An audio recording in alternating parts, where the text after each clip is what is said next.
They call it replication. Wake up, today's gonna be a good day. Wake up, today's gonna be a good day. Wake up, today's gonna be a good day. Wake up, today's gonna be a good day. Wake up, today's gonna be a good day. Wake up, today's gonna be a good day. Wake up, today's gonna be a good day. Wake up, today's gonna be a good day. Yo, Hey. it screwed up. I had to start all over again.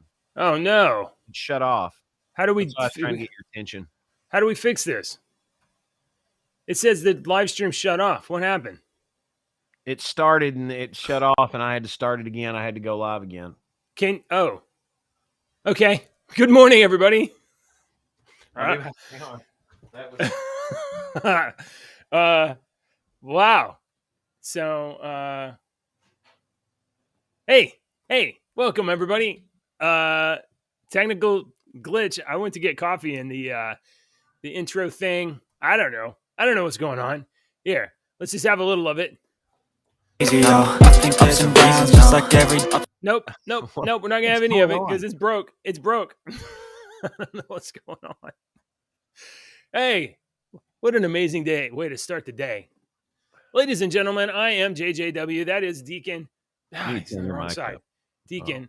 Yeah. OTR. Deacon. Dad Deacon on Twitter. If you want to follow him on Twitter, Dad Deacon. And today is Thursday, September 15th, 2015. Our intro video messed up while I was gone. Deacon had to kill the stream and restart again. I don't even know how you do that. It killed itself. It went off, and it said something on the screen. It said your video has unexpectedly disconnected. Hit to restart, and I was like, okay. I wonder if that has something to do with the fact that I have the video open in my browser, and I have a camera, and I have a second camera so that I can just look at myself twice. So let me turn the second camera off. Maybe that was what it is. All right. Good morning, sir. How is your day starting out? Good day? As always. As always. I think this, despite the fact that we seem to have a stumble at the beginning, I think still this is going to be the best show ever that we've ever done. We are just constantly getting better. The rate of improvement is almost logarithmic. It's almost launching into the stratosphere. You think? You think I woke up kind of rough. Deacon, did this ever happen to you where you have like cycles that you sleep in, right? Yeah. High cycle, low cycle. Lightly asleep, just barely asleep, down deep. I am unconscious. Brain probably doesn't hardly work. So when you're down in those deep parts, I think that's when you have the dreams. But maybe it's when you're at the high parts. I don't know which one. REM. Yeah. Well, I mean, they say it's an REM sleep, but I swear to God, I will close my eyes sometimes, and then, in 2 minutes I'll be dreaming about something and I'll jump out. So I don't think we know everything we think we know about subconscious mind. Well, I know this. I woke up this morning and I was having a dream I didn't want to have, but I was in it. And the dream I didn't really want to have had something to do with my friend who died a few years ago. I've talked about her before a few times. So it was her and something else. And I think we were doing something to kind of honor her memory. And like, I didn't want to be there, but while I was there, we were doing something to honor her, and then woke up and I was like, what the, no. And I was unhappy that I was having the dream. I was also unhappy that I was ripped out of it. And I was, rough morning, as opposed to sometimes you go to sleep and I think it's called the circadian cycle, but I don't know what the word is. But sometimes you sleep and you wake up in cycles. And if you wake up at the right moment, like, it's like you stepped off an escalator right at the very top, you're going up the escalator and then you take that last step and it's a smooth transition. It's sometimes you wake up like that. Well, I didn't have that this morning. I had a like fight and claw with my own brain. So I never wake up like that. You never woke up easy, or you never wake up rough? No, I never wake up easy. If I wake up easy, it's like once in a I'm not like exaggerating on this either. It's like once in a 4 or 5 year thing where one day in like 5 years I will wake up and I will feel like refreshed and good. Yeah. I do not wake up that way. I have never woken up where I feel refreshed and ready to go in the day. I just don't. And I've often thought, man, if I did, how different my life would be, how I would feel, how I would want to Right. do things, how my brain would work. Because I wake up in pain every morning, man. It Yeah. sucks.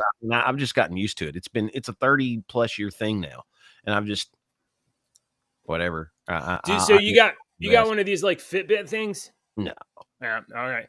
So I don't know if this would help you. Maybe it would. Maybe it wouldn't. But my watch has like a timer to wake you up, like you wake up alarm on it. But it has a mode called like I forget what the word is. Let me see what it's called. It's like flex wake up or smart wake up. Okay. So the Fitbit thing is like measuring your blood pressure or your pulse, or I don't know what the hell it's doing. It's doing something wizardry in your watch. And it's like watching your biometrics. And you can set an alarm for like, oh, I want to get up at 5 a.m. But there's a little checkbox, turn on the smart wake up.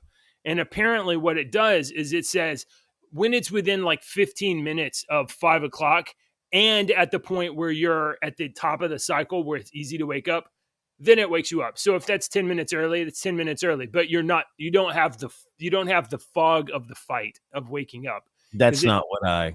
That's oh, not. that's not it. That wouldn't help you. Okay. No, no, Yeah. no.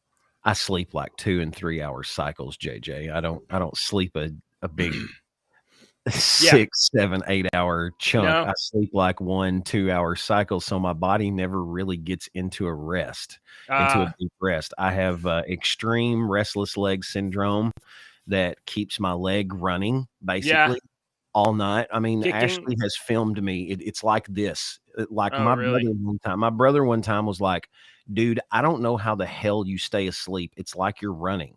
And then that's what Ashley said. She was like, you don't get any rest because your legs are constantly running all night long. They're constantly jerking and moving. Wow. And then my back, I was born with the opposite of scoliosis, and it screwed me up when I was younger. And I have all kinds of lower back right. issues. Yeah. You've talked about your spinal issue before. And I can't really like stay in a position for very long. So if I stay like on my side sleeping, my body just naturally, like after 2 hours, I'm hurting so bad. I have to like roll over onto my back and stretch. So I don't really, if I do sleep for long periods of time, I'm hurting and sore so bad from laying in that position for so long. It's just, I don't know. Right. There's not really an answer for me. I just don't complain about. I try not to complain about it anymore. It just sucks when you wake up in the morning and you're fucking tired.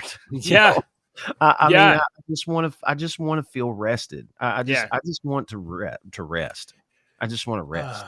All right. It sucks. I'm sorry. That's fine. Maybe I should be more sensitive and not ask you how your morning is going. No. I'm not saying that at all. And I'm gonna be look. I'm gonna be totally honest. I asked you how your morning was going, so that after you talked, I could be like, "Let me tell you how bad mine was." But yours is always worse. No, I don't mean to do that though. I just need I know. I need to start going. Everything's good. How about no. you? I don't honestly. I have no idea how to help you. No. But you know what? Maybe eventually we'll have enough audience that somebody will show up that has like an actual good idea. Did you ever think about having purple tea or something? I appreciate all of the audience's feedback, suggestions, but feedback, but you can just keep that type of feedback to yourself. I've heard it all. I've done it all. There's speaking of feedback, good segue. So good. Speaking of feedback, Deacon, the last couple of days, I have been trying to do something to improve the establishment of the channel and of our show. And it's this. I've been working on making sure that the shows that I put out there, when I put the announcement up, have a better thumbnail so that it's got a more clickable thumbnail. For instance, 2 days ago, Visa gun registry, VP Harris, border lies. Oh, what's that about? Clickable. Okay, cool. So maybe somebody will watch it later. Yesterday, Senator Graham aborting midterms. Oh my goodness. And today, scared Democrats, threaten violence. So I'm testing the waters here with like, can we improve things with a better thumbnail? And check this out. On the 13th, we had 10 people view our show. Look, I know that's not a lot. But you know, we're a nascent show, and we got like we're starting from the ground up here. And look at this. Yesterday, the 14th, Senator Graham show, 58 people watched our show. Or something. I don't know if they watched that show or if they watched something between my my shorts or whatever. But 58 people were exposed to our content yesterday, which you can see is a big jump right there. But this rabble rousing, this provocativism. That's not a word. That's not a word. Provocativeness. It comes at a cost, Deacon. Well, first of all, we're down 4 subscribers, but that's fine. That's fine. It comes at a cost. We have a critical comment. So I'm going to take ownership of this critical comment. I'm going to direct it at myself. Hey guys, this is from Do Good. Hey guys, I watched this episode of you. By the way, Do Good, if you're watching, we love you. Thank you for watching the show. And we're going to respond to your comment. Hey guys, I watched this episode of your daily show on demand. I honestly have to say that I'm surprised. No. For as long as you two have been members of the podcast, you have also been advocate that we had a podcast for a while. You have been advocates for civil behavior for online discussions. That is true. That was yes, for the podcast. This is a completely different show. This is not the podcast. For the podcast and for basically podcast. For the podcast, we also had a company that we were. Oh, go ahead, read this. Well, you have often defended Kabam Mike or members of the podcast against cheap shots from the community, and you regularly pointed out, while controversial discussions are necessary, people shouldn't be rude when exchanging their arguments. I would mostly agree with that. Yeah. Now I know I'm not a native speaker, but from my vantage point, your description of VP and the president didn't exactly follow the standards. To be frank, I think you can do better than that. I can get behind one thing that was said, though. God bless Kentucky. So, Dugan, I will acknowledge I'm going to reframe what you're saying, sir. You're saying, hey, in one context, you guys were always advocate for not talking trash about the employees of Kabam working on behalf of Marvel. Normal everyday people. Right. Yeah. Normal everyday people. Not public figures. That we personally knew. No, we didn't. Personally talked to on a personal level, not just like messaging them on a forum. We knew them. Yeah. We still know them. Deacon does. I do. Deacon does. I'm out. So that's true. Now, so you're saying, hey guys, you were rude to Vice President Kamala Harris and President Joe Biden. I'm going to say that's not wrong. You're right. I was rude. I was provocativisms. Provocateur. And so let me. You need to stop with that.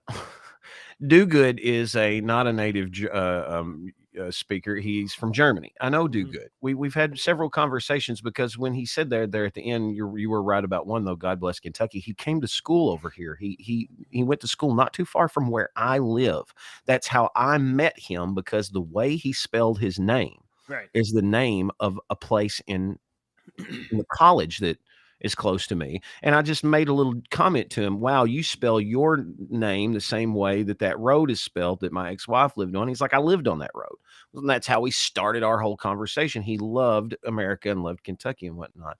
But one thing you need to realize about America is we're not another country. We're not Germany. And I don't know how things work in Germany because I'm not a German. And I don't know anything about political goings on in Germany. So I'm not going to talk about anything political in Germany. I don't know the way you do things and the way you talk about things with your politics and stuff over there. So I will not comment. Even if I had spent the last 20 years studying German politics, I would not be commenting on that because I do not live in Germany. I've never been to Germany. I don't know how things run once you live in Germany, because you can see things on TV like everyone sees in America. You see everything that the media feeds you, and you think that's how it is. And that is absolutely not how it is in this country. There are a plethora of people in this country that absolutely despise the the so-called elected leaders, Joe Biden and Kamala Harris. Joe Biden is a fucking pedophile. He sniffs little girls. He groomed his fucking wife when he was in his 30s and she was in her fucking teens. Okay, look this shit up if y'all don't believe me. You think I'm making this up? Look it up. Look up Joe Biden's history and when he met Jill Biden and see if she wasn't their babysitter when he was grooming her. Look at all the shit that he does. Look at his son. And then let me just, since we're not talking about Biden, we're talking about Kamala Harris. And Ashley Biden's diary accuses him of having taking a shower with his her daughter. Yeah. When she was Joe Biden's son stored his dad's name. Hunter Biden stored Joe Biden's phone number in his phone as Pedo Pete. Pete as a pedophile. So let's get off of Biden since we're talking about Harris, and he was talking about Harris and how we were rude to Harris. Kamala what did Harris, I say? I said that she's a dumb hoe. I said that, and because she's stupid. Hoe. She's dumb. Look at her past. We're all dumb hoes if you want to think about it. But she is. She has no business being the leader of any freaking free world. Did you? Okay, so allow me to interject here. Do good. If you are watching this personally, Deacon is not attacking you. He's incensed that these people represent our country. Yes, and you think that we are being mean to them because we don't defend them. I'm not going to defend a son of a bitch like that is absolutely ruining my country and ruining my children's futures. And I witness it. I live in this shit. This country was not anything like it was 20 years ago. 25 years ago, this country was a complete 360 from what it was, and it was a prosperous place. And now there's no fucking hope for anyone in this country. My children have no hope. It's not that I'm giving them hope. They see that they have no hope. And then this dumb bitch sits here and tries to tell me that that we've got a secure border and we're not bringing illegals over when I've got fucking footage of it. Yeah. Like you can see them crossing circles around me and it's like I'm a fucking idiot. Yeah. We are critical of this administration. The things that they are proposing, they are ruining everything. Yeah, they are actively making things worse and worse and worse. Okay. So anyway, do good. Please don't personally be offended and understand. Are we willing to have on people that hold opposing views? Absolutely. If there's a dad out there that's, in fact, we probably know some. I bet you that Ghost Dog, who's been on the show before, does not hold views. I bet he didn't hold the same views that we do. Yeah. Not at all. And would we have him on the show? For sure. 100%. If he has time and he wants to come on and come guest dad or any other dad. Now, the only caveat I'm making here is for this show, we want people to be on that are dads. So aside from that, I hold on. Anybody that has different and strong views, I would be totally willing to have a discussion and say, hey, let's talk about issues. Let's talk about the policies you propose and the outcomes that those will generate, and if that is good for the country or not, and whether or not any of those things are consistent with our Constitution. So I mean, I'd be happy to have those kinds of conversations. So that being said, we do thank you for the comment. We acknowledge it is true. Yeah. I personally was rude about Vice President Harris, and I affirm she is a dumb hoe. I do get a little incensed, but yeah, I mean, we used to defend Kabam Mike. It was completely different reasons. I mean, it's not out of the principle of only be polite. Right. It's not. I mean, sometimes you can't always be polite. Sometimes you have to be a little rude. I'm sorry. That's just the way of life, man. Sometimes you got to be a little rude to get your point across. And I'm not trying to be ugly and nasty. Well, I am, I guess, with Kamala. I mean, Harris. look, one part of this is we are striving to be entertaining a little bit, right? And we're also trying to talk about the news. And it's like whatever is kind of like the most important issues of the day, we're trying to like acknowledge and talk about. And are we having a big impact? Absolutely not. But we are participating in the conversation. We're actively participating in the culture. We're pushing back against BS and saying that's not true, bro. That is not true. That's lies. This was started as two friends that we just want to talk a lot, and then we started talking, and we just because we have a lot in common, and we have some stuff that we differ from, and we're just let's just film it because we like doing this shit. Let's just see what's going on. Yeah, okay. Yeah. So first of all, this is for fun. Second of all, this is for information, and third of all, I think eventually we will probably be able to have discussions that may move other people's needle just a little bit. And do I have an intention of where to move their needle? No, other than I do want to be honest. I do want to be like, that is fake news. This is true. What they're telling you is garbage. Do not believe anything. Oh my God, Deacon, every single day I turn on my little browser or whatever, and my start page is, I don't know what it is, but it's like Microsoft Start or Bing News or whatever, and it just pulls up like random news stories from like all over the place, right? And I scroll through and I'm like, oh my God, some of this stuff is just, it's not true at all. It may be a story and then they frame it in a way. I mean, it's across the board. It is just ridiculous. If you are just starting your day and just swiping through the news at all, it's so manipulative. Anyway, sorry, I don't know how I got up on that. Kamala Harris. I was rude about her. Not sorry about that. And I hope more people watch the video, and and I hope that you will come back and see if maybe I'm more fair in the longer context of watching more episodes. Maybe I'm more fair. Maybe I am. Although, with regards to Vice President Kamala Harris, I doubt I will be much more fair than that. I think I will probably only be critical of her. Hey, speaking of Kamala Harris, it seems that, I reported a news story the other day. She's lying about the border. And then I reported there was a editorial by I think it was New York Post, but it might have been Washington Post, that said the editorial board of the paper, not an opinion piece, not just a story. The editorial board of the paper said, she's not telling the truth. Turns out another paper, the Washington Examiner, also has an editorial that says, no, Kamala, the border is not secure. So this is at least a second newspaper that is defying the vice president in her affirmative statements, which we played on the show yesterday. We played a piece of the Chuck Todd interview video or whatever, where she said the border is secure, in that every country has to have a border. No, that's not a secure border. Anyway, so here we have the Washington Examiner again with a assertion that the vice president is lying to the United States. I'm not going to read this, but you guys know the point here. So that's a second newspaper.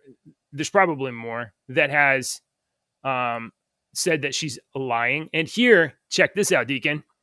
Governor DeSantis sends 2 planes of migrants to Martha's Vineyard. This is what I'm talking about. This is what we need to be happening. So if you've been listening to the show for a while, if you've been paying attention, Texas and Arizona, governors of Texas and Arizona are sending busloads of migrants to Washington, D.C., New York, Chicago. And I was saying yesterday, hey, they need to send them to Delaware. They need to send them to Joe Biden's state. Yep. This is just as good. Martha's Vineyard. All these damn rich places that the rich go and the politicians go to play golf and all that shit, and to send them fucking immigrants up there, man. Those people need to. Look, if you don't think that these migrants are pawns being used by Joe Biden, then they've been that way the whole time. Don't be critical of them being used by Governor DeSantis or Governor Abbott or anyone else. That's exactly right. They are absolutely being used as pawns by Joe Biden. And here's how. when Joe Biden and Kamala Harris say the border is secure, and Joe Biden and Kamala Harris cancel remain in Mexico, and Joe Biden and Kamala Harris essentially signal to the international community, come one, come all, and migrations are up something like 500% or 1,500% from some countries, multiple countries. They'll get pissed when migrants start coming over. Yeah, I mean, they're coming here, and Yep. If you're going to bitch and want them over here, don't bitch when you start seeing them walking around everywhere. Right. Okay. Because they can't just come over and you stick them in Texas where you never go, the stupid Texas state. We don't like them sons of bitches anyway. Right. No, so they're being, as a magnet draws iron shavings, migrants are being drawn to America by opportunity and policy. And Joe Biden opened the valve on policy. Will not kick them out of the country. Catch and release program turned back on. They're literally moving people around the country instead of deporting them. They're transporting them around the country, dispersing them somewhat. But millions. In this year, in 2021, 2 million illegal immigrants will have entered the country, that's a lot of humans. And 10,000 of them got sent to DC or New York or something. Hundreds of thousands are living under bridges in Texas. You think it's hot? Let me tell you, it's hot in El Paso or the border and the Texas and Arizona border towns. And you have hundreds of thousands of human beings residing underneath bridges because there's nowhere to go. We don't have a border security system that has any kind of ability to handle the massive influx. So we've already got a terrible homeless problem in this country, and then we're getting more fucking people over here. So the strain over here, I don't know why the hell you're wanting to come over here. It's not the land of opportunity anymore. It was 20 years ago. Right. It's not anymore. So a cynic, an absolute cynic would say, oh, Biden administration and Democrats are allowing migrants to come in order to get more votes, right? And I don't know. I mean, a cynical person would say that. I don't know that I would say that. I will say that the states that they are going to do have a higher population, and the population, citizen or not citizen, is counted in the census, and that is how political power is distributed. So in a very real sense, immigrants are getting political representation. And they're trying to pass. I mean, a lot of these fucking places, you don't even have to show your ID to vote. Right. Well, and they tried to, I guess so. I don't know. I mean, I don't know. I don't know why anybody would be against voter ID law. And I know that, Democrats tell this story of it being like voter suppression, and that's totally garbage because the fundamental assumption there is that black people can't get ID, which is so stupid. Go talk to black people. They're like, hey, do you got an ID? And every one of them will be like, yeah. I mean, how else are you going to buy liquor? How else are you going to buy cigarettes? How else are you going to drive? Of course, how are you going to do anything without a fucking ID? Right. You can get an ID without being a driver's license. Anyway, so Texas, Arizona, border states, they are bearing the responsibility of caring for, in some cases, hundreds of thousands of migrants, and we're sending a few to a few, places or whatever.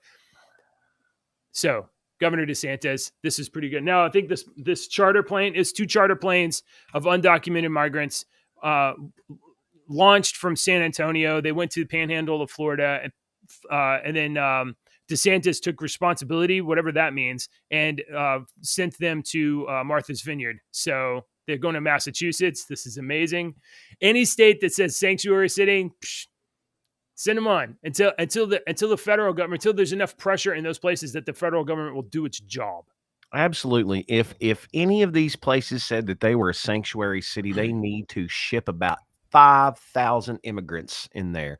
All these immigrants that are living underneath the freaking children, literally children and women are dying. We had a story yesterday about an illegal immigrant beheading a woman. We had stories a couple weeks ago about a migrant just died on the road, heart attack or something like that, just died on the hot road and his body left to rot. It's from Africa. So like people are dying. These policies are bad, and they're killing people, and we're responsible. And when by we, I mean very, very deliberately, Kamala Harris and Joe Biden are responsible. But in a larger sense, we United States citizens who tacitly approve these things and allow it to go on by voting for Democrats again, we are responsible for the people that are coming here and dying. So, a little hot. I understand. I mean, this is something that is directly affects where you live. You know, Yeah, I don't see it as much. I mean, we have a county over that is, you know, we kind of joke around here that that's the county where most of the migrants work and whatnot. But the only reason it's that way is because it's the largest county in Western Kentucky, and it's 98% farm land, yeah. you know, so of course the Right. migrants are going to be over there working. Yeah, because you can have like people. you can have like farm labor, it's cash labor, and you need unskilled labor. So you know, I'll say, yeah, very all hard right. people, very lazy as well, just like every other race. So let me just say that. All right, Who's lazy? I'm not trying to be racist here, but I guess all humans are hardworking and lazy at the same time. Oh yeah, for sure. Yeah. Path of least resistance. I'm not sure what you were saying about some race being lazy. Let's just all people are really So tangentially connected. Check this out. This is from the New York Post.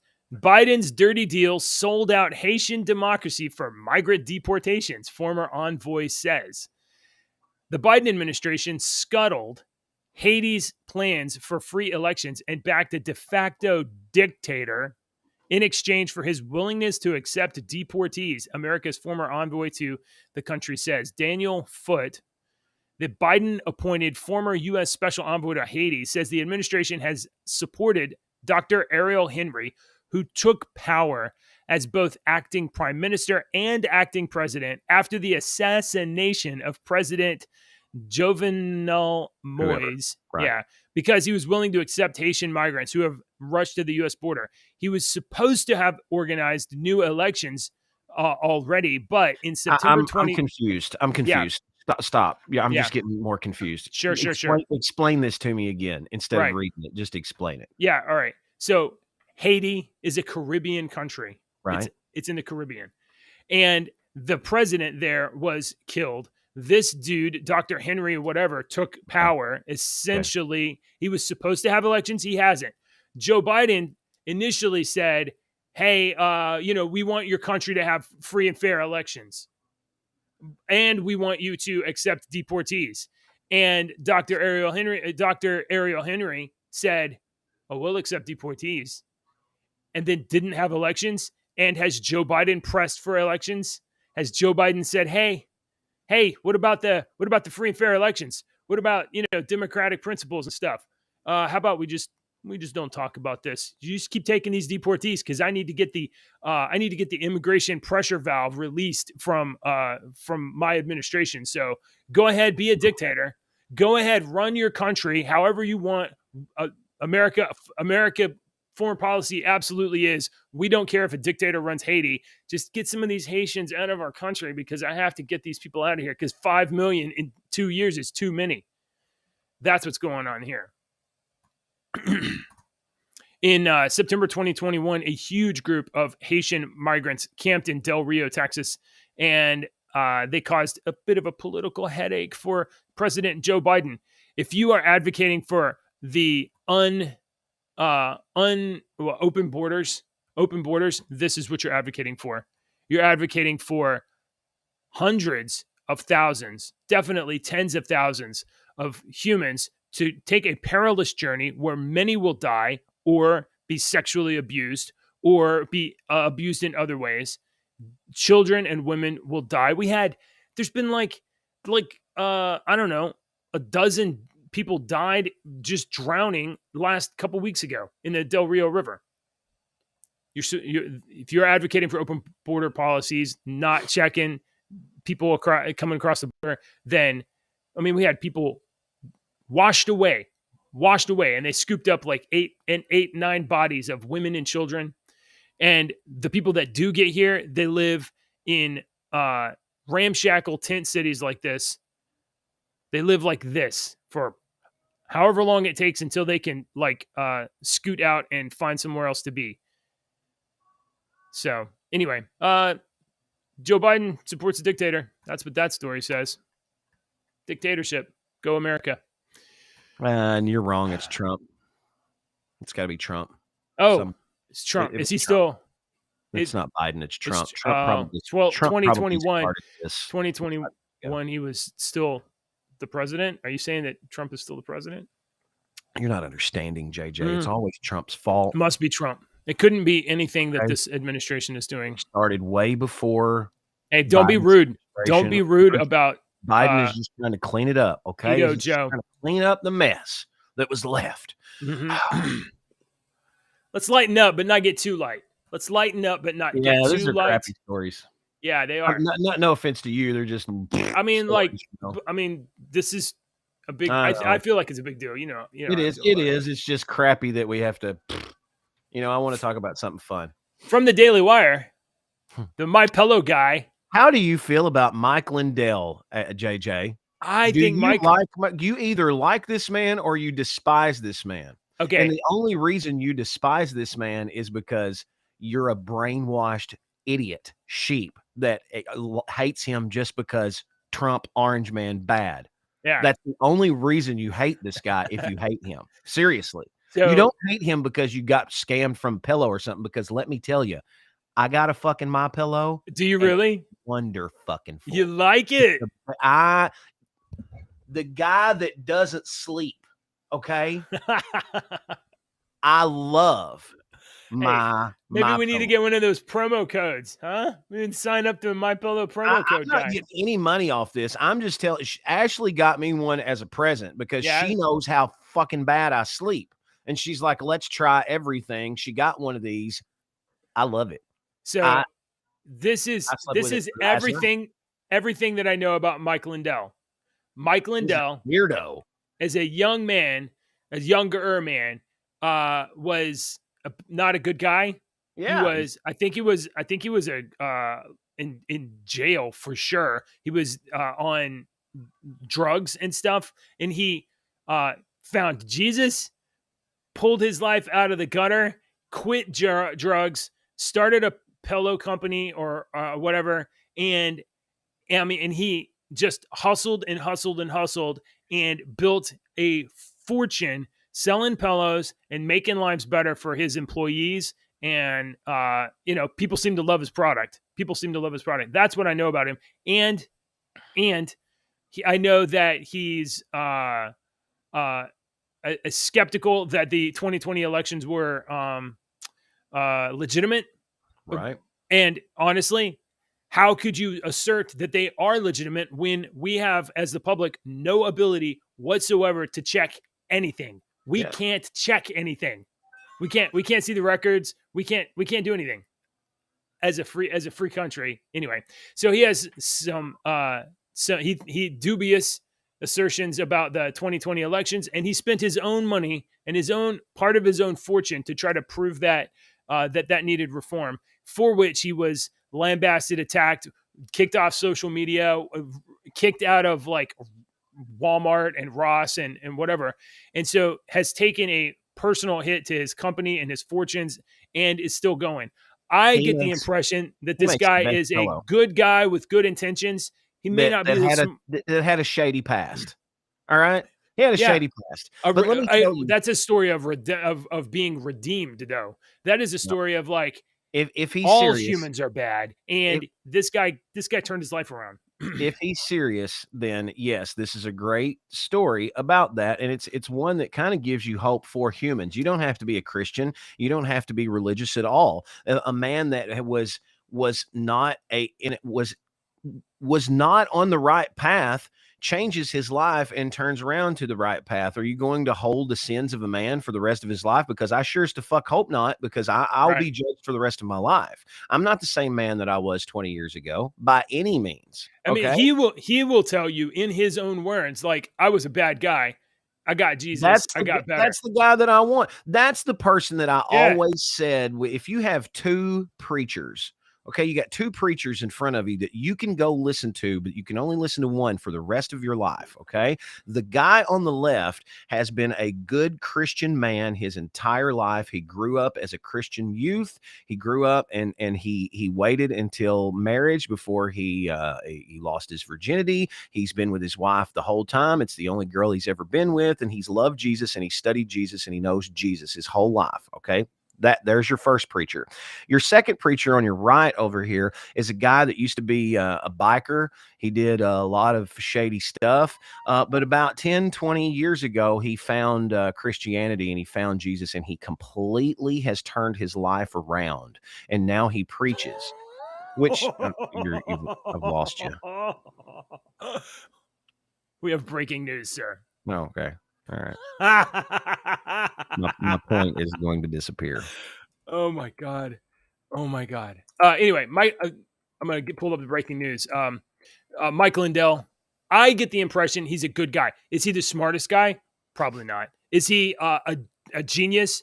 Probably not. He's pretty clever, pretty good guy. I get the feeling, but I don't know. I don't own a MyPillow. I would consider buying a MyPillow. Breaking news. Breaking news. Just so I can finish my thought. Busloads of migrants arrive at Vice President Harris's residence. The bus is arriving Thursday morning at the Vice President's home. The U.S. Naval Observatory were sent there by Texas Governor Abbott. This is super funny to me.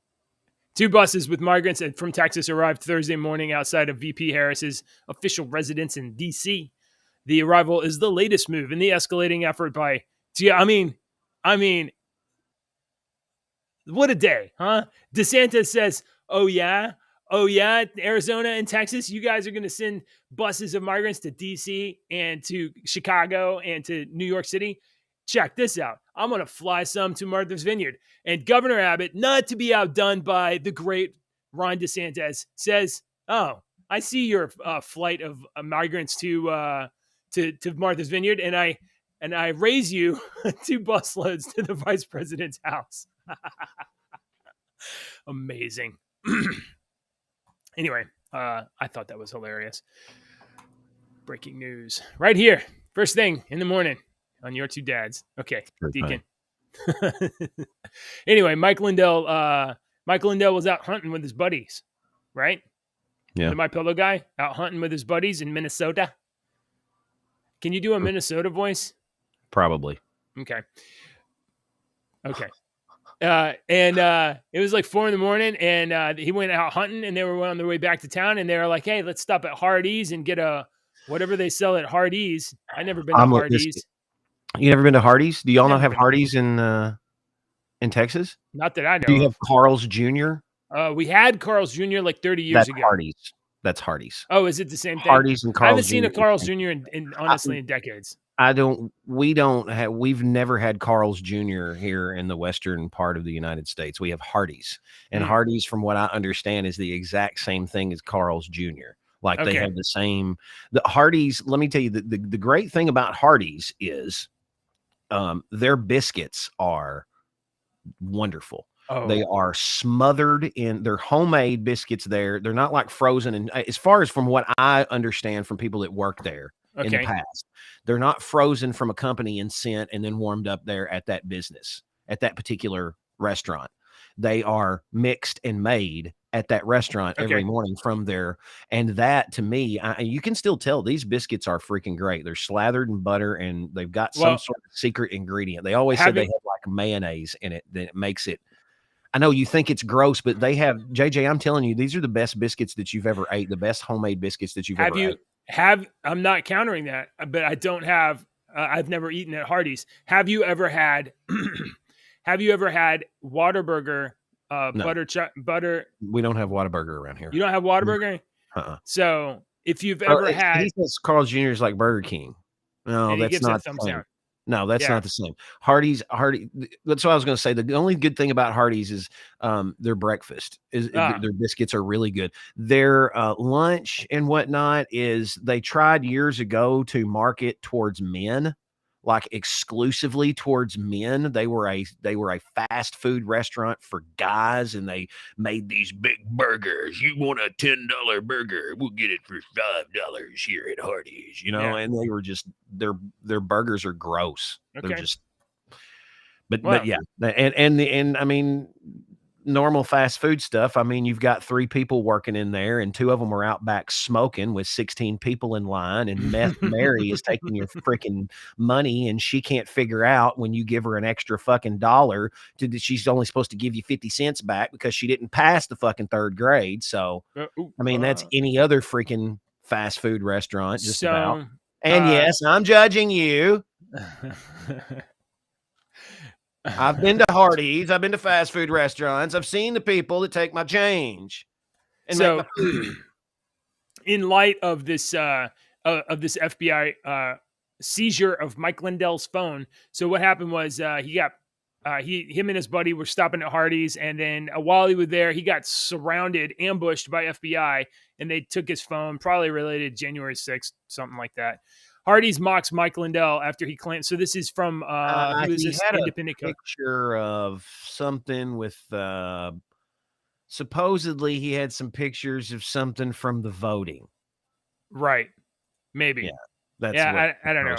But so the Independent Co. UK reports this as Hardee's mocks Mike Lindell. I read this tweet and I said, that's not mocking so much as just a massive marketing opportunity that they were clever to. Well, I don't even think it's that either. I think it was a marketing attempt that they failed on, because they failed in the first sentence there. Okay. Read just the first sentence. The fast food chain Hardee's took to social media. Oh, this one here. Yeah, read what they typed. The first thing that they typed. Now that you know we exist. Period. Stop. Yeah, they shouldn't have led with that. That's not good. He was in your fucking line. He was in line for your food. Yeah, but see, you're saying that this "you" is specifically to Mike Lindell, but I'm saying that Hardee's is addressing this to people who have never been to Hardee's. Oh, yeah. And that's why this is a marketing attempt. They knew that Mike Lindell's story was going to be in the papers everywhere. And so Hardee's tweeted out like, oh, since you've never heard of Hardee's before, now you should come by and try our pillowy biscuits. So clever for them. I wouldn't have phrased it like this. I wouldn't have either, because I did not take it that way until you explained it to me that way. And then I seen it from that angle. I was thinking it as they were trying to get at Mike Lindell. And I'm like, that doesn't make sense. They're trying to move some biscuits, bro. Line. He obviously likes your biscuits like we all do. Yeah. So and you're right. Their biscuits are great. If you're ever somewhere on vacation and it's morning and you see a Hardee's, I completely recommend trying one of their biscuits. Anything that you like. I get this thing called the omelet biscuit, and it's ham and bacon and sausage and cheese and an egg, and it's on a biscuit, and it's yummy. We're running out of time, and we haven't even got to the title story of the day. So I'm going to have to skip over the Department of Justice story that I got here. But I do. Okay. So I called this show, I think I said Democrats are scared and they're threatening violence. So this story happened Okay. So let me do it this way. Jeremy says, of all the comments I've made, could have highlighted, you chose the Carl Jr. one. Come on. Jeremy's been talking all morning. Oh yeah, I know. But like we get talking and I try to go back through and I'm like, I know. Okay. I try to go back through and I read and I'm like, oh shit, he said that like 2 or 3 minutes ago, and that made a good point. And I wish I was looking like 2 minutes ago. We're terrible about that. I'm sorry. Deacon, 10-12 days ago, there was Joe Biden's Soul of the Nation speech where he basically presented as Satan, President Satan. And essentially called for greater division and threatened that America First nationalist Republicans, aka MAGA, aka Trump Republicans, were a threat to the nation and a threat to democracy. I don't know what you do with threats to you, Deacon. If something is personally threatening to you, I don't know what you do. Them and sacrifice them to the God. Yeah. So here. Beazel Biden was So that's great. I want to use that now. oh yeah, I don't know. I just made that up right now. So anyway, he kicked it off with declaring MAGA to be a threat to national security. He was then, I don't know if you saw this, Democrat Tim Ryan goes silent after saying voters must kill MAGA movement. Ooh, so yeah, but it's not all. That's not all. So let's see if we get the quote here. How do we fix all these broken systems? Some of these answers will come from Republicans, not extremists that we are dealing with every single day. We've got to kill and confront that movement. Now, you could interpret that as saying, oh, we have to stop the MAGA movement. We have to. But I mean, this is incendiary language. He's on MSNBC talking to radical Democrats and saying we've got to kill and confront MAGA. We need to kill and confront the political pedophilia movement is what we need to kill and confront, Mr. Ryan. So shut your fucking big trappy slapping jaws and concentrate on the pedophile that you call a president. So shut up. Democrats are trying to frame 49.5% of the country as extremist, which is totally nuts. And escalating language like this, absolutely know that there's going to be some wacko that hears this message from a politician.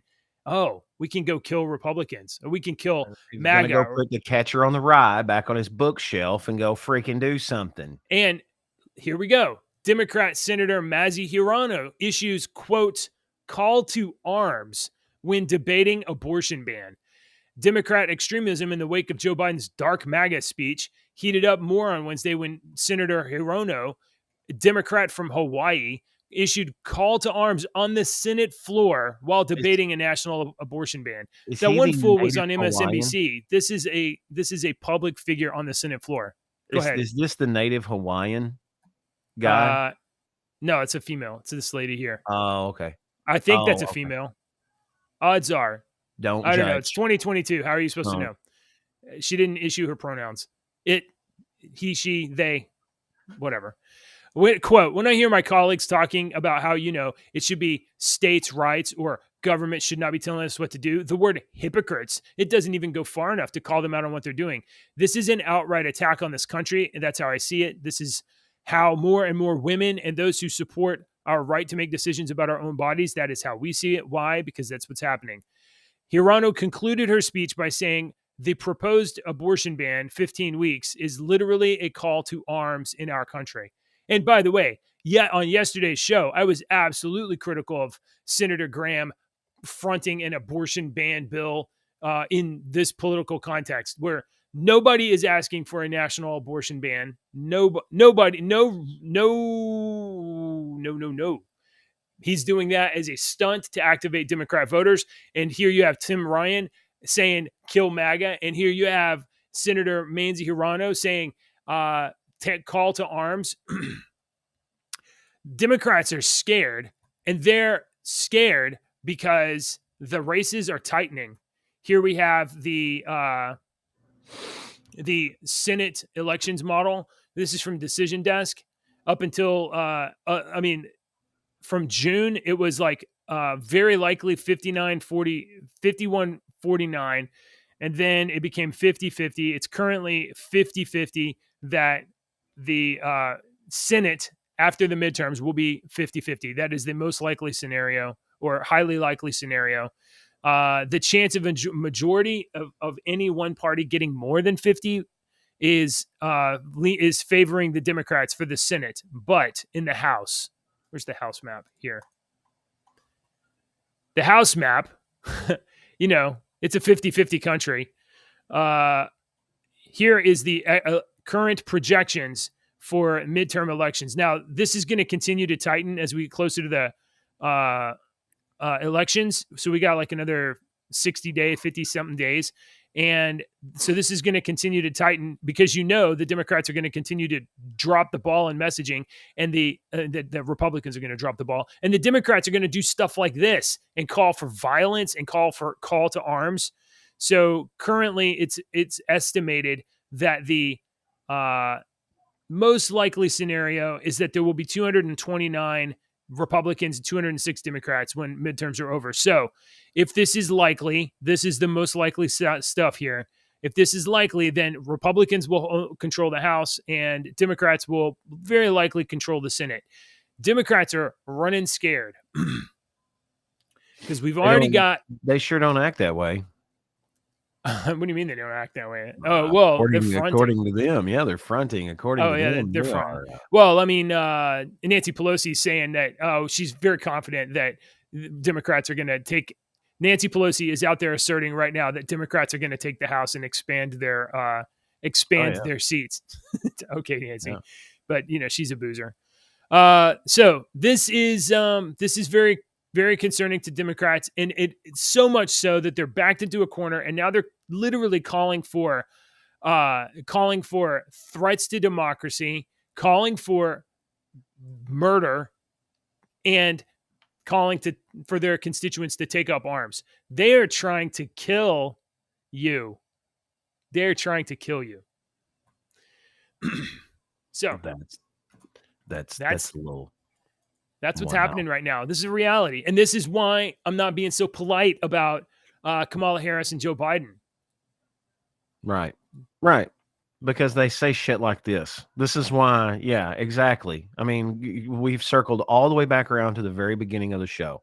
Okay. This is why we are not polite when it comes to talking about certain people like this, is because they want to kill us. They want to kill you. No, what they want is for you to be quiet and for you to do what you're told.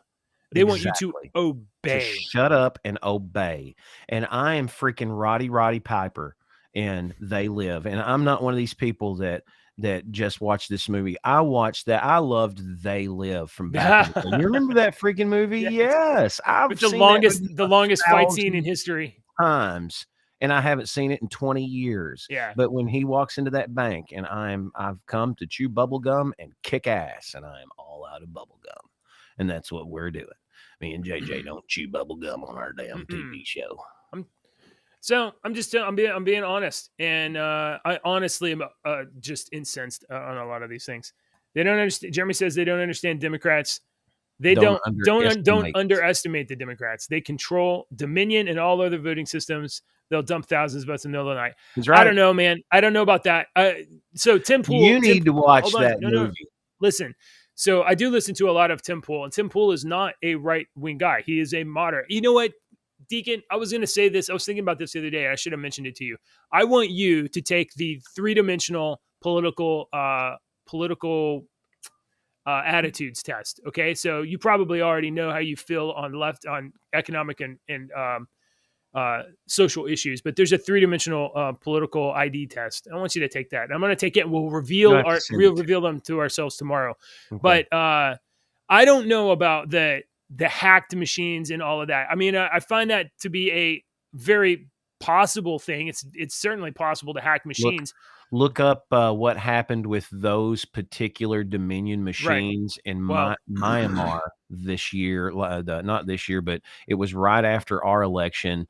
Myanmar's government, their military is not government controlled, and their military seized all of these machines because something shady was fucking going on.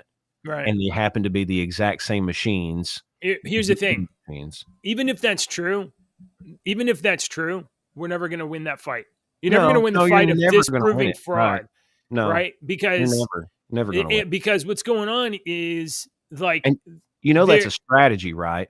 It may be. I mean, they've been doing it for years. People have been doing that for years. You can do something and then deny it, even though you got caught, and you can keep denying it and keep denying it and keep denying it. And 10 or 15 years, people are going to forget about it, and you've gotten away with it.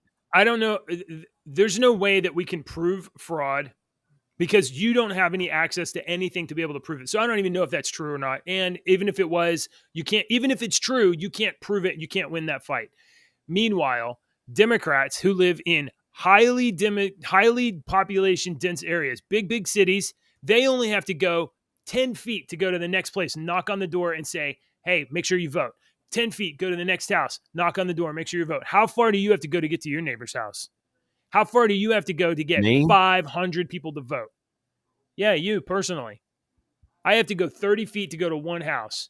If I was to talk my whole block, it would probably take me an hour or two. People could talk to an entire building of people, hundreds of people, and activate voters. They because of population density and because of organization, Democrats can activate voters much more efficiently than Republicans can, because Republicans mostly live in suburban or rural areas.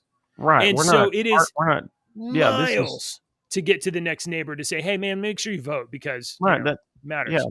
So maybe there's fraud, maybe there's not. I don't know. I mean, I personally think that there's probably fraud in Harris County. You're defending fraud. You're defending that because of fraud. No. I'm not defending fraud. I'm saying I don't know if it's true or not, but that doesn't matter because they have greater opportunity to just activate people.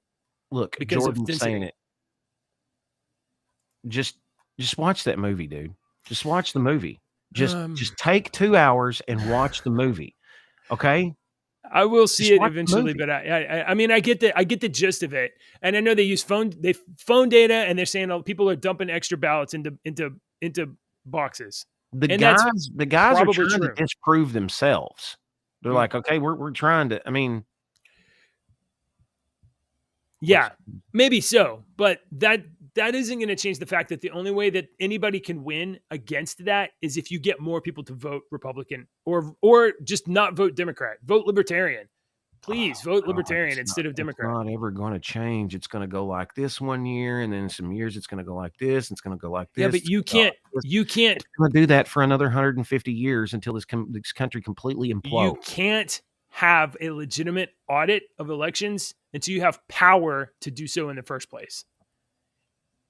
You can't. It's impossible. There will never be until people who have that. No, it's never going to happen. It's never going to happen, and I'm not arguing with you on that. Okay. I don't think it's ever going to happen, but I'm just saying that in my opinion, it did happen, and the wool was pulled over our eyes. Mm-hmm. And if we say, "Hey, this happened," they say, "No, you're a stupid idiot. Shut up." We're going to drag it out immediately, kick you off of social media. Right, we're going to kick you off. I'm going to cancel you, and I don't want to listen to you anymore. And quit violating our policies. And by the way, your crap. And it's bullshit because I believe from what I might have the wool pulled over my eyes with a bunch of fake shit that I saw, but it's not just this one video that's convinced me. I mean, I've been keeping up with this since the very beginning, and I saw all these fucking news stories that came out at the very beginning, and then they lost. It's like all that crap that happened in 9/11. If you were alive on September 11, 2001, and you were watching that crap as it happened, a lot of that shit and a lot of those stuff that those people said and a lot of those news stories are completely gone now. You can't find them because of what was said at the time, because everything was live and everybody was in a panic and everybody was saying stuff that doesn't fit the agenda that you've been fed for 21 years. That it might be true. If in fact, it's almost guaranteed that people are cheating. If people can cheat and people can cheat, it's almost guaranteed that people are cheating. You just got to watch this video and try to explain to yourself. I mean, I get why this like that's not going to change anything. That's not going to change anything. You've just got to watch and try to explain to yourself why these people would be doing what they're doing when they're caught on camera and they didn't know the camera was there. I get that. I'm not even disputing it. It's like very likely that people are stuffing ballot boxes. I'm saying I don't need to be sold that message. I'm saying that if that message is true, it doesn't change anything, because in order to remedy the situation, you have to have power to be able to confront and audit and impose new rules. The Democrats have power. They're able to set the rules. I'm not arguing that, but if you blindly just don't want to pick a side just because you don't want to, that's not helping.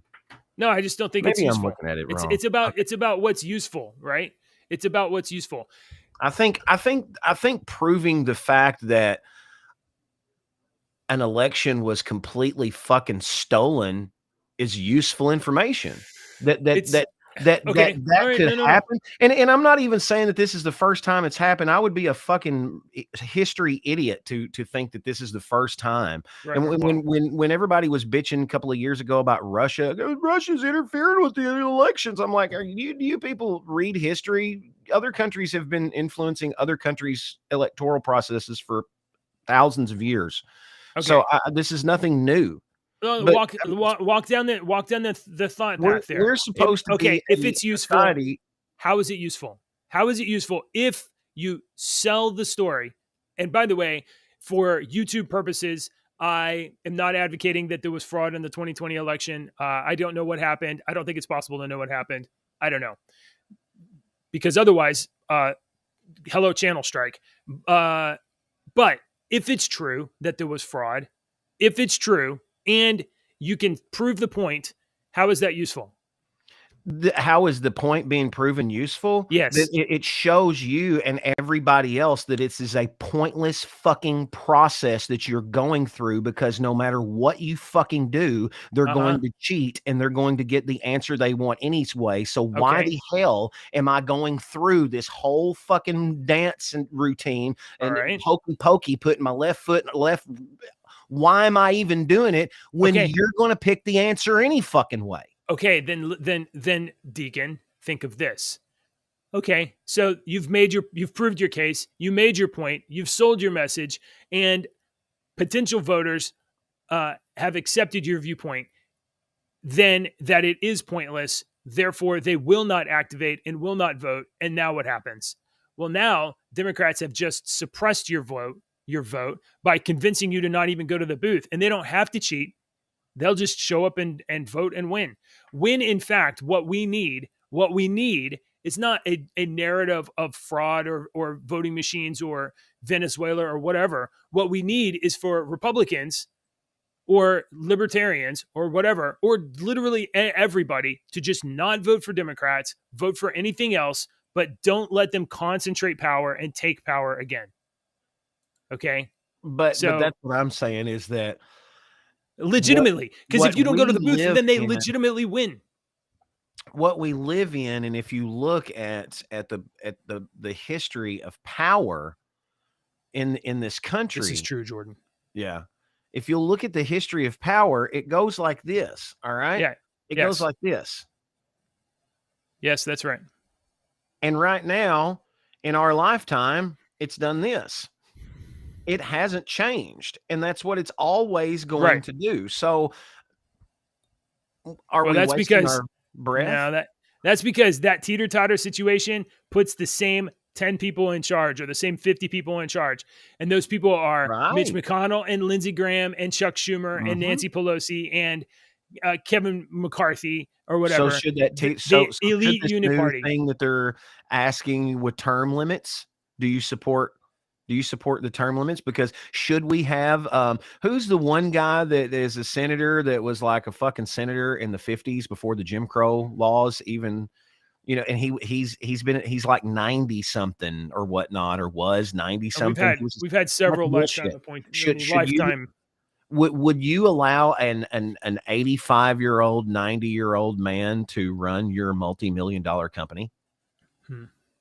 Would you? I mean, when you get 80 or 90, if you're still there are some 80 and 90-year-olds that are still sharp. Very quick, very sharp, but most of us are not going to be as sharp. Right. I have some personal experience in this with our company. Our owner is in his mid 80s, and he doesn't remember things like he used to, and he used to be a very, very good businessman. Jeremy remembered the name. It was Senator Byrd. Senator Byrd. About. Oh yeah, he's dead the dragon, right? KKK dragon. Wasn't that guy? I don't remember. Grand I just Wizard. Remember he was like freaking a senator in like 1953 or some shit. Grand Wizard, something like that. Yeah. So I'm saying I don't know if the fraud story is true or not. I don't know. I don't think it's useful right now. Okay. Now, if we can acquire power and then audit things and then impose things like, look, these ballots are supposed to be scanned, save all the images, every image, every ballot, every barcode. I'm talking millions of images of barcodes, and put them on GitHub and let people look at them. The ballots. Chad. Do you remember the dangling Chads. Chads Yeah, I remember in that. Florida? I'm saying that we if you want to solve for fraud, we have to get power, and then we have to put processes in place that allow Americans, the American public, to audit elections. We need to. I agree with that. I agree with that. Because you know what? You know what's going to harness the power of finding fraud? It's putting all the ballot images for every election up on the internet or whatever for Americans to pull down and look through. And you're going to have 10,000 psychos that they don't care about anything except making sure the pennies add up. And they will go through each individual vote. And they'll be like, I found one. I found one that's caught twice. It's right here. So, you want to activate the power of America and wanting legitimacy and accuracy and things like that. Open source some of this stuff. Take off people's names, put on their barcode number, and let Americans view the actual returns of elections, not just the summary of the tallies of the add ups of we had this many boxes or whatever. So, but you can't do any of that until you have power. You're writing a crazy Black Mirror episode, dude. I mean, have you ever watched that show? You're talking about a Black I watched the one with the pig, and I was like, "Oh, I'm out of this. I am not watching this." With the English London Bridge, no, that's the worst. I mean that's the one I saw, and I was like, that's the worst one to get started on. I'm not. Whatever this is, I am not into having this. No, that was a pretty intense one, but that's the worst one to get started on. Yeah, there's some really, really good Black Mirror episodes that are very much like you said. Very much. The one with Bryce Dallas Howard is very much like what you said. Well, sadly, I think the Black Mirror stuff is on Netflix, which is his subscription service for pedophiles. So I'm not going to get into that. Cuties. All right. So I've got to argue with you on that. I don't know what I didn't even know what the fuck Cuties was. All right. So I have Netflix. I watch Netflix. I'm not a pedophile.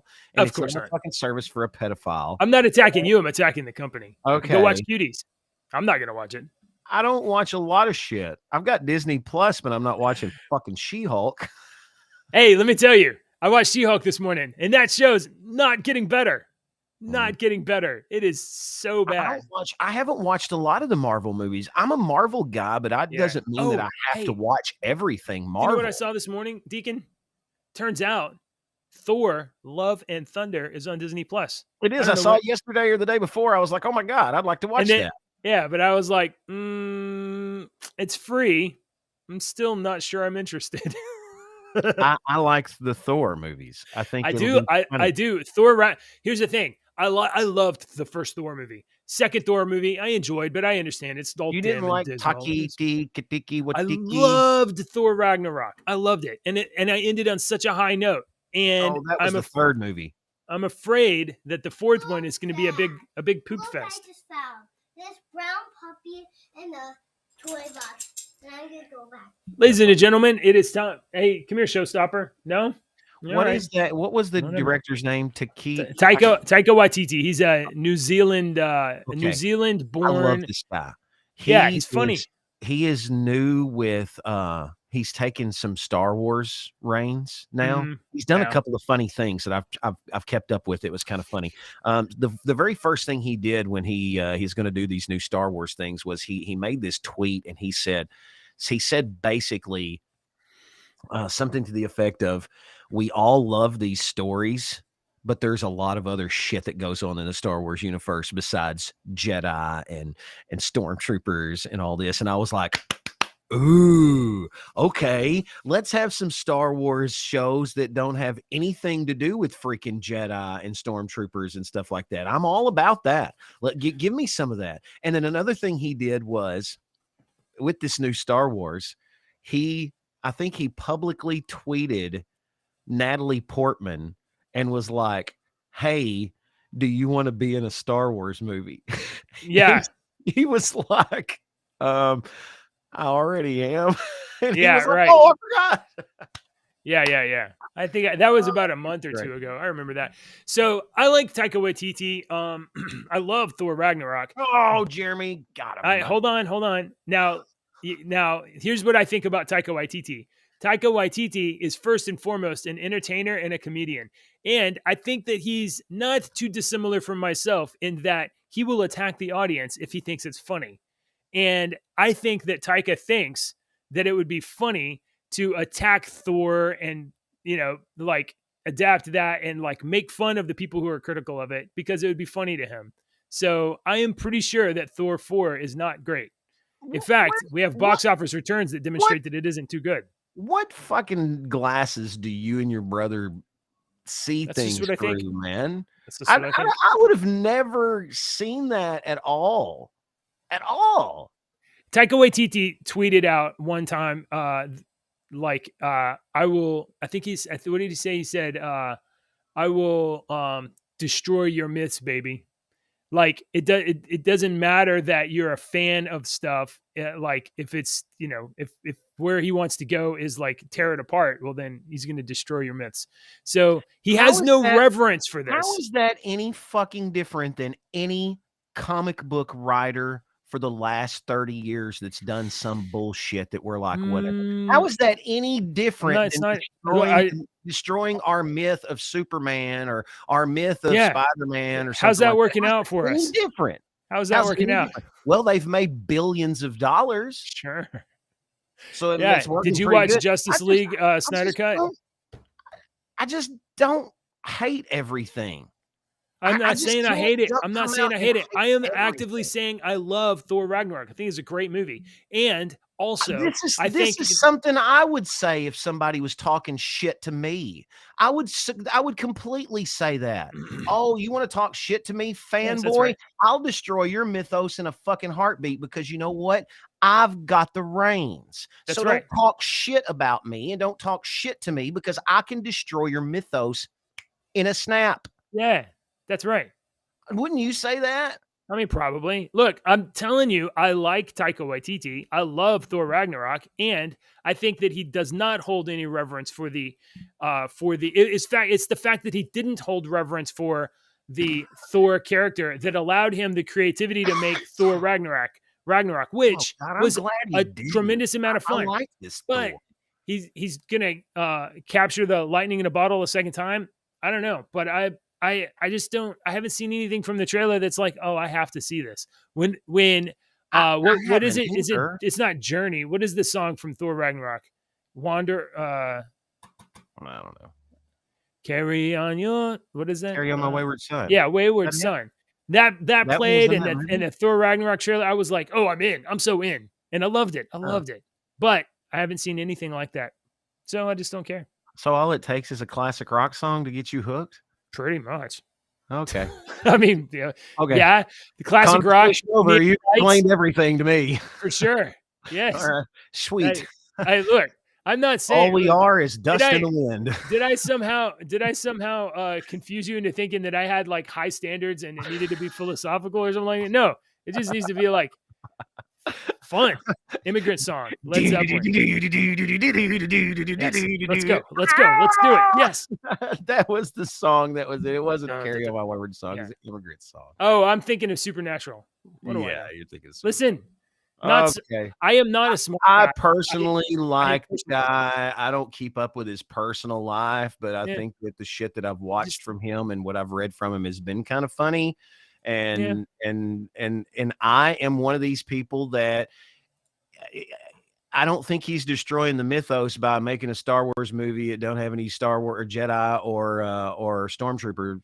I don't think so. I've played Star Wars role-playing games where we do that exact same thing. Sure. We can't be a Jedi and you can't be a part of the Empire. We're a bounty hunter group that goes around and does something. And it's okay. You can have a good movie. I'm not saying it's not. What I'm saying is that, look, I didn't actively do anything here other than watch several Disney shows and several Disney movies and the Disney Marvel movies, whatever. And I am at the point where I started out as a mega fan of MCU, watched all of those movies up to the Infinity War, watched some of the content after, and MCU and Disney has brought me to the place where I just kind of don't care.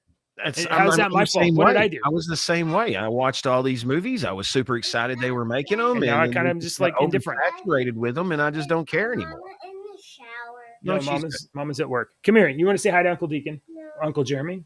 Okay. Hey, can you go put clothes on? All right. Hey, well, that's all. I'm Hang on. Jeremy says. just saying, like, if I'm supposed to feel director, I think he's trash. He's completely. Maybe that's the case. I don't know. Okay, I don't know. The only thing I'm saying is that It doesn't affect how me. I feel about it is a result of whatever I've consumed. So they fed us content. I consumed it, and I currently don't care. How is that my fault? What did I do? I don't No, know. I'm like, nah, like good. whatever. It's free. I could go watch it if I want to, and I just don't really care too much. you're good. Yeah, what am I supposed to do Still about love you. that? I don't know. All right. Hey, thanks for watching, everybody. This is Saturday. No, it's not. It's Thursday, September 15th, 2022. And the show started off rough, but that doesn't mean it has to end that way. And, another way it doesn't have to end is without a like button. So if you just kind of reach down here and push the like button, we got to get this show climbing the charts. We got to expand our audience. And that's on you, not on me. I'm doing my part. I called Kamala Harris a hoe, and that worked.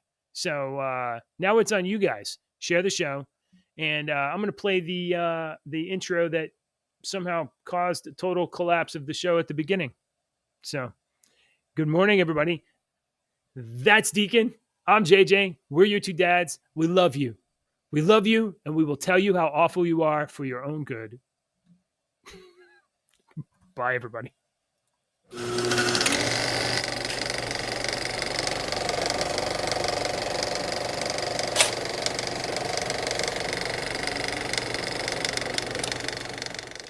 Step 1, wake up, really gonna rise with the sun. Step 2, get some good, some food in you. Step 3, think real hard about what you wanna be. Step 4, everybody just do your thing. Wake up, today's gonna be a good day. Wake up, today's gonna be a good day. Wake up, today's gonna be a good day. Wake up, today's gonna be a good day. Wake up, today's gonna be a good day. Wake up. Today's gonna be a good day. Wake up. Today's gonna be a good day. Wake up. Today's gonna be a good day. Yo, set your affirmations, aspirations. I got shit to do, the aftermath of preparation. Good food, good mood, blood in circulation. One step at a time, yeah, that's how you make it. Set a goal you control and the steps you take them. I try to pick one thought, have some concentration. And if I make a mistake, it's called education. I try to do this every day, call it replication. Wake up, today's gonna be a good day. Wake up, today's gonna be a good day. Wake up, today's gonna be a good day. Wake up, today's gonna be a good day. Wake up, today's gonna be a good day. Wake up, today's gonna be a good day. Wake up, today's gonna be a good day. Wake up, today's gonna be a good day. So life ain't easy, yo, I think there's a reason though. Ups and downs, just like every different season, yo.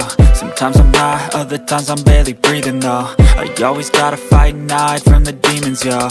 Negative thoughts are poison, they rot. Head full of flies, so here come the clouds. They'll never stop unless I can swap all the bad for the good in my head when I'm lost. Yeah, so I'ma fake it till I make it. Positive thoughts are overtaken, I got patience. One day at a time is how you operate a cadence. A flow, you grow, you show yourself a foundation. Stay away from all the shit that causes temptation. I know that I like to do it cause it's sensation. I live my life in my head like a narration. Don't expect greatness, do my best, man, I'll take it. Wake up, today's gonna be a good day. Wake up, today's gonna be a good day. Wake up, today's gonna be a good day. Wake up, today's gonna be a good day. Wake up, today's gonna be a good day. Wake up, today's gonna be a good day.